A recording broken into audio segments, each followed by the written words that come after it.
Now, let's take a look at an event as we look out towards next week where we could see some trading volatility and a risk event for the week. For me, it's all about what's happening in Germany. Tuesday, we got the German IFO business climate report, but I think it's really all about Wednesday's early release of that German inflation data. Now, inflation slowing further in several German states in the month of April. Data showing on Wednesday suggesting the national reading will stay well below the European Central Bank's target and pose no threat to stimulus plans to soften the impact of the coronavirus pandemic. But I thought what I'd do is I'd take a look at what's happening with the German DAX.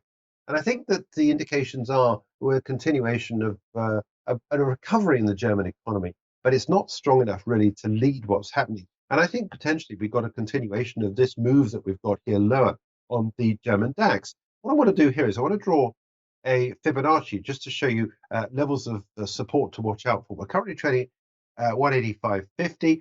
If you're short on this, stop goes above the 18600 level, and your first price target support coincides with this wavy green line here, which is the 50-period moving average at 182.44, which is a 61.8% retracement. That would be my price target if you're short on German DAX. It certainly seems like there's a pickup on the downside across the global markets, and if you're short going into Wednesday's CPI reading, stop loss above the 18,600 level, your price target 182.44. You get a break of that, the next price target is down at the 18,000 level, which is around about the 76.4% retracement.